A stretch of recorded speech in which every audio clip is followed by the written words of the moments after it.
ഈശ്വര, അപ്പൊ എന്റെ കയ്യിൽ ബിസ്ക്കറ്റ്. ആരും ബഹളം വയ്ക്കണ്ട, ബസ് പോലീസ് സ്റ്റേഷനിലേക്ക് വിടാം. പോലീസ് സ്റ്റേഷനിൽ പോയി ചെക്ക് ചെയ്യാന്നൊക്കെ പറഞ്ഞ എനിക്കിന്നൊരു PSC ടെസ്റ്റ് ഉള്ളതാ, സമയമായി. പോലീസിന്റെ ടെസ്റ്റ് കഴിഞ്ഞിട്ട് വേറെ ടെസ്റ്റ് ചെയ്താൽ മതി. ആരെങ്കിലും എന്തെങ്കിലും പോക്കറ്ററിങ് കാണിച്ചതിന് നമ്മൾ എല്ലാവരും കൂടി ശിക്ഷ അനുഭവിക്കണമെന്ന് പറഞ്ഞ സ്ത്രീകളും കുട്ടികളും ഉള്ളതാ, നമുക്ക് തന്നെ തപ്പാം. വാ വാ വാ, അല്ലാതെ പറഞ്ഞ പോയിട്ട് ഓരോരുത്തർക്ക് ഓരോ കാര്യങ്ങളുള്ളതാ. ആദ്യം സാറിനെ തന്നെ ചെക്ക് ചെയ്യാം. എന്നെന്താ ചെക്ക് ചെയ്യുന്നത്? അതേ കുന്തം കുളത്തിനും തപ്പണമെന്നാ. മാറിയുന്നേ നിങ്ങൾ ചെക്ക് ചെയ്യുന്നത്? പോലീസ് മാത്രമല്ല, മനുഷ്യനെ വിചാരിച്ചാലും കള്ളന്മാരെ കണ്ടുപിടിക്കാൻ പറ്റും. അതുകൊണ്ടാ. പിന്നെ എടുത്തിട്ടില്ല എന്തിനാ പഠിക്കുന്നത്? ഞാൻ ചെക്ക് ചെയ്യാം. ഞാൻ കാര്യം പറഞ്ഞോട്ടെ. ഞാൻ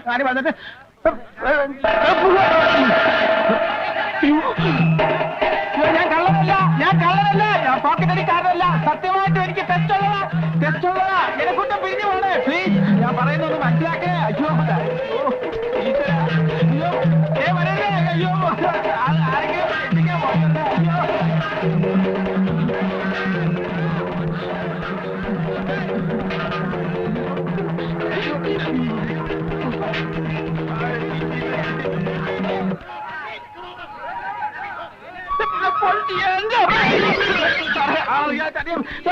കാര്യം പറഞ്ഞിട്ട് അയ്യോ പടം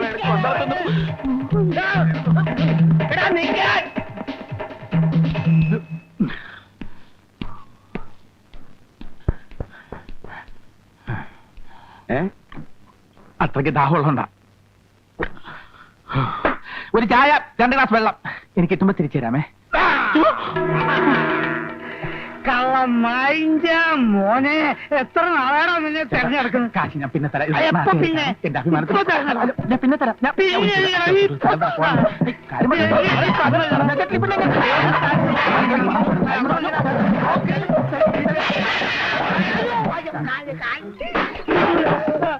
വിടൂലടാ, ഇന്ന് വിടൂലടാ. അവിടെ നിന്ന് എനിക്ക് പൈസ കൊടുത്തില്ല. എടാ പൈസ കൊടുത്തില്ല. അവിടെ നിൽക്കേ. ഈ രീതിയിൽ നീ എങ്ങോട്ട് പോകാനാടാ? ഈ ഹെലികോപ്റ്ററിൽ പറക്കാൻ. ആടാ നിന്നെ വിടൂലടാ.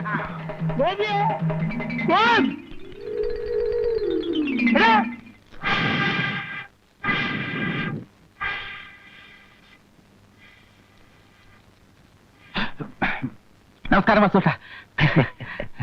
ഗോപിയെ ഇതുവഴി കണ്ടിട്ട് കുറെ ആയല്ലോ. നേരം കിട്ടണ്ടേ? കടപൂട്ടി വീട്ടിൽ എത്തുമ്പോ തന്നെ 9 മണി കഴിയും.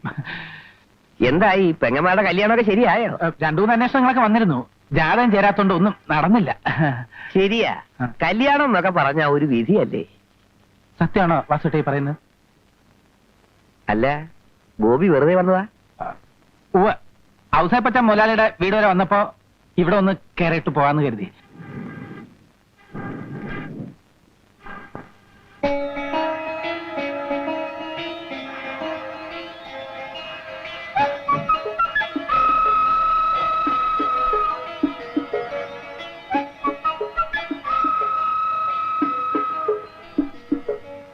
ഈ തീയിലിട്ട സ്വർണം കാണാൻ നല്ല ഭംഗിയല്ലേ? സാധാരണയായി വാസുവേട്ടൻ ഇവിടുന്ന് സ്വർണം ഒരുക്കി കൊടുക്കാറുണ്ടോ? എന്താ ഉരുക്കാൻ സ്വർണം ഉണ്ടോ കയ്യില്? അല്ല, നമ്മൾ ഈ പത്രത്തിലൊക്കെ വായിക്കാറില്ലേ, 2 കോടിയുടെ സ്വർണം പിടിച്ചു, 3 കോടിയുടെ സ്വർണം പിടിച്ചു എന്നൊക്കെ. ഇതൊക്കെ എങ്ങനെയാ വിറ്റ് കാശാക്കുന്നതെന്ന് ഒരെത്തും പിടിയും കിട്ടുന്നില്ല. ആവശ്യമില്ലാത്ത കാര്യം ഓർത്ത് എന്തിനാ ഗോപി സ്ഥലം ഉണ്ടാക്കുന്നേ? ഞാനും അത് തന്നെ ആലോചിക്കുന്നത്. ആവശ്യമില്ലാത്ത ഓരോ കാര്യങ്ങളോർത്ത് നമ്മളെന്തിനാ തല പുണ്ണാക്കാക്കുന്നത്?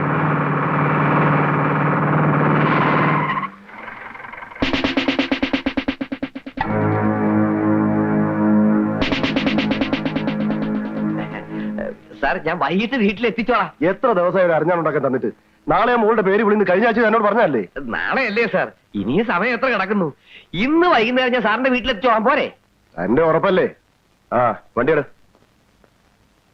ആ, പിന്നെ കള്ളക്കടത്തുകാർ എറിഞ്ഞു കളഞ്ഞ സ്വർണം ഈ ടൗണിൽ തന്നെ ആരുടെ കയ്യിൽ എത്തിയിട്ടുണ്ടെന്ന റിപ്പോർട്ട്. സ്വർണം വിൽക്കാൻ വരുന്ന ആരെങ്കിലും സംശയം തോന്നുകയാണെങ്കിൽ സ്റ്റേഷനിൽ വിളിച്ചു പറയണം. ഓ,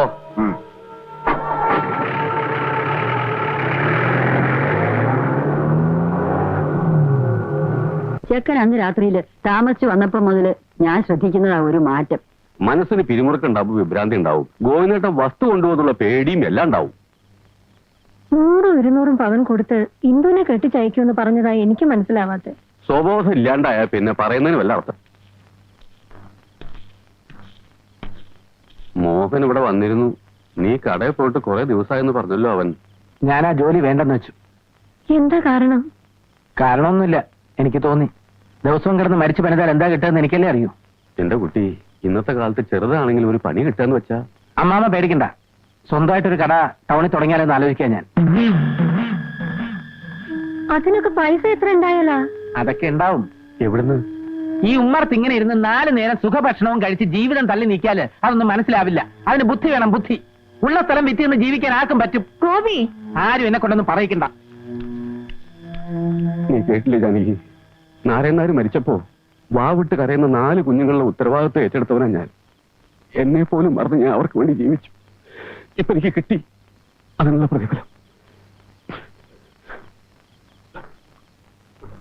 നാരായണേട്ടൻ പറഞ്ഞ അടയാളങ്ങൾ വെച്ച് നോക്കുമ്പോ പ്രതി ഞാൻ വിചാരിച്ച ആള് തന്നെയാ.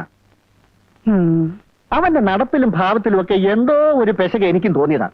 കഴിഞ്ഞ ആഴ്ചയെ ഓടി വന്ന് 50 രൂപ ബലമായിട്ട് എന്റെ കയ്യിലോട്ട് തിരികെ വെച്ച് വന്ന്. നാരായണോ, ഗോപിയെ പറ്റി നീ പറഞ്ഞൊക്കെ നേരാണോ? പിന്നെ നോണ പറഞ്ഞ് നിങ്ങളെ വിശ്വസിക്കേണ്ട വല്ല ആവശ്യം എനിക്കുണ്ടോ മേന്നെ? ആദ്യമൊക്കെ ചെറിയ ലക്ഷണം ഉണ്ടായിരുന്നുള്ളൂ, ഇപ്പൊ ദേഹോദരം തുടങ്ങിയിരിക്കണത്രേ. ഗോവിന്ദൻ നായർ തല്ലാൻ ചെന്നോ എന്തൊക്കെയോ പറയണ കേട്ടു. മനുഷ്യന്മാരുടെ സ്ഥിതി. ഗോപിക്ക് കൊടുത്ത മുതലും പലിശയൊക്കെ പോയി തന്നെ അല്ലേ മേന്നെ? കാശ് കിട്ടിയില്ലെങ്കിലും വേണ്ടിയില്ല, അവൻ വല്ല ദേവോത്തരം ഏൽപ്പിക്കുന്ന ആൾപ്പെടേണ്ട പേടി. അതുറപ്പാ. അയ്യോ, എന്റെ കാര്യത്തിനൊരു കുഴപ്പമില്ല. നാരായണേട്ടാ, എന്താ മുഖത്തൊരു വല്ലായ്മ? ഒന്നുമില്ല. മനസ്സിലായി. ഈ കടയൊന്ന് ഉഷാറാക്കണമെന്ന് പറഞ്ഞ് നാരായണേട്ടൻ പല പ്രാവശ്യം എന്റെ അടുത്ത് രൂപ കടം ചോദിച്ചിട്ടുണ്ടല്ലേ? ഞാൻ തന്നിട്ടില്ല. എന്നാ വിഷമിക്കണ്ട, ചോദിക്കാതെ തന്നെ ഞാൻ നാരായണേട്ടന് കുറച്ച് രൂപ തരാൻ പോവുക. എനിക്ക് കുറച്ച് ദിവസത്തെ സാവകാശം തരണം. അയ്യോ വേണ്ട ഗോപി, എനിക്ക് പണത്തിന്റെ ആവശ്യമില്ല. എന്നൊന്നും പറഞ്ഞാൽ പറ്റില്ല, ഞാൻ രൂപ തരും. ഗോപിക്ക് എന്തെങ്കിലും കുടിക്കാൻ? കുടിക്കാൻ എനിക്ക് പാല് തന്നെ ആയിക്കോട്ടെ. അയ്യോ, പണിക്കരേട്ടനോ? ഞാൻ ഈ വടയുടെ വില നിലവാരമൊക്കെ നോക്കുവായിരുന്നു. പിന്നെ പറഞ്ഞൊന്നും ഞാൻ മറന്നിട്ടില്ല. പട്ടണം, ഹൃദയം. ദാ ഇത് വെച്ചോ.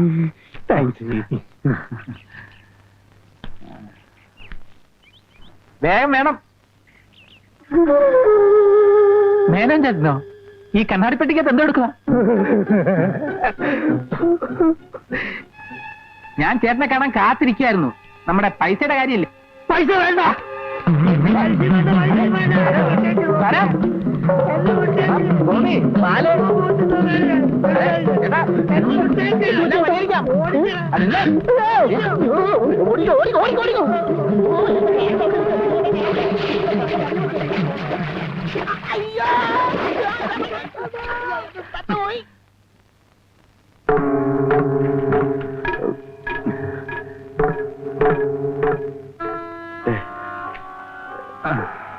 ഗോപി 2 ആഴ്ചത്തെ ലീവെന്ന് പറഞ്ഞ് പോയിട്ട് പിന്നെ കണ്ടേ ഇല്ല. കുറച്ച് തിരക്കിലായിപ്പോയി അവസരപ്പച്ച. പിന്നെ ഈ ജോലി അങ്ങ് വിടാനുള്ള തീരുമാനത്തിലാ ഞാൻ. വേറെ വല്ലതും മനസ്സിൽ കണ്ടിട്ടുണ്ടോ ആവോ? വേറെ വല്ലതും കണ്ടുവയ്ക്കാതെ ജോലി വിടാൻ എനിക്ക് എന്താ ഭ്രാന്തുണ്ടോ? ഏയ്, ഞാൻ വെറുതെ ചോദിച്ചതാ. ചായയോ കാപ്പിയോ? ഒന്നും വേണ്ട. ഞാനേ ആ അബൂബക്കറിന്റെ ഹോട്ടലിന് വില പറയാൻ വേണ്ടി ഇവിടം വരെ വന്നതാ. മിക്കവാറും കച്ചവടം ഉറപ്പിക്കും. ഒരു തെറ്റുമില്ല. പക്ഷേ ആ ഹോട്ടലിനെ ഒരു തുണിക്കടയാക്കി മാറ്റാനാ എന്റെ പ്ലാൻ. എന്താ അവസരപ്പച്ചന്റെ അഭിപ്രായം? വളരെ നല്ല അഭിപ്രായം. ആ മോനേട്ടാ, പറഞ്ഞൊക്കെ ഓർമ്മയുണ്ടല്ലോ, മാറ്റം ഉണ്ടാവരുത്. ഇതിലെ ഞാൻ കല്യാണത്തിന് തീർച്ചയായിട്ടും എത്തും, പറഞ്ഞ സമ്മാനമായിട്ട്. എന്നാ അപ്പൊ പറഞ്ഞല്ലേ? ശരി ശരി. അപ്പോ എന്റെ കടയുടെ ഓപ്പണിങ്ങിന് കാണാം എല്ലാരോടും. വരട്ടെ വരട്ടെ അവസരപ്പച്ച.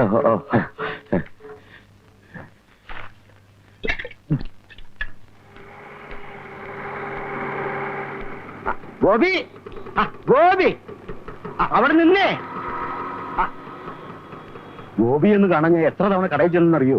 എനിക്ക് അല്പം തിരക്കുണ്ട്, നമുക്ക് സൗകര്യം പോലെ പിന്നെ കാണാം. അവിടെ നിൽക്ക് ഗോപി. ഹെഡ് ഓഫീസിൽ നിന്ന് വെരിഫിക്കേഷൻ കഴിഞ്ഞാൽ പേപ്പേഴ്സ് എല്ലാം എത്തിയിട്ടുണ്ട്. ഗോപി വന്നാ പൈസ വാങ്ങിയാ മതി. ലോണിന്റെ കാര്യം സാറി പറയണേ? അതെ, അത് ശരിയായി വന്നപ്പോ ഞാൻ എന്തുമാത്രം സന്തോഷിച്ചെന്നറിയാമോ? പിന്നെ എനിക്ക് ചെറിയ ഹെൽപ്പ് വേണം. ഞാൻ KFC ചിട്ടി പിടിച്ചതിന്റെ ജപ്തി നോട്ടീസ് വന്നു.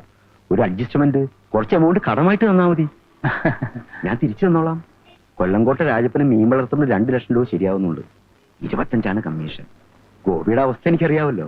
സാറേ, ഒരു 10-25 ലക്ഷം രൂപ ഫിക്സഡ് ഡെപ്പോസിറ്റ് ആയി ഞാൻ സാറിന്റെ ബാങ്കിൽ ഇട്ടാൽ സാറിന് പ്രൊമോഷനോ അങ്ങനെ എന്തെങ്കിലും കിട്ടാൻ സാധ്യതയുണ്ടോ? ഗോപി കളിയാക്കുക. കളിയാക്ക്. ഒരാഴ്ചക്കുള്ളിൽ ഞാൻ സാറിനെ വന്ന് കാണുന്നുണ്ട്. 25 ആണോ 50 ആണോ ഇടേണ്ടതെന്ന് അപ്പൊ തീരുമാനിക്കാം. ഇപ്പൊ ഇത്തിരി ധൃതിയുണ്ട്. പിന്നെ ലോൺ അങ്ങ് ക്യാൻസൽ ആക്കിയത്, അല്ലെങ്കിൽ ഏതെങ്കിലും പാവങ്ങൾ കൊടുത്തേക്ക് പോട്ടെ. അപ്പൊ ഔസേപ്പച്ചൻ പറഞ്ഞത് നേരാ. ഇത് വട്ട് തന്നെ, മുഴുവട്ട്.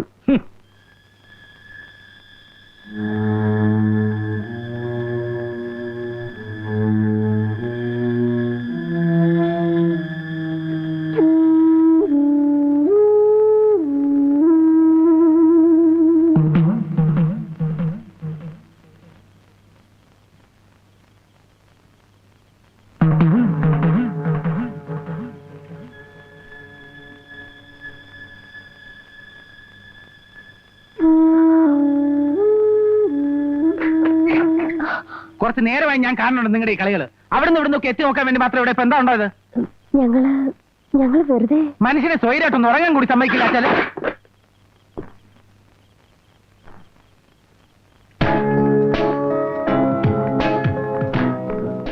ഷോപ്പിൽ നല്ല തിരക്കുണ്ടോ?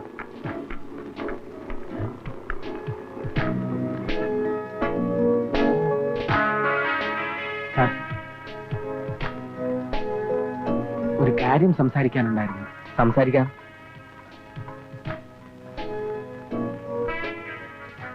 ബിസ്ക്കറ്റിന്റെ കാര്യത്തെ കുറിച്ച് ചോദിക്കാനാ. എത്ര ഉണ്ട്?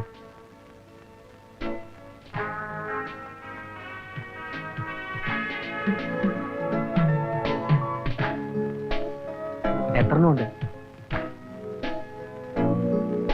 കയ്യിൽ തന്നെ ഉണ്ടല്ലോ അല്ലേ? അല്പം വെയിറ്റ് ചെയ്യും.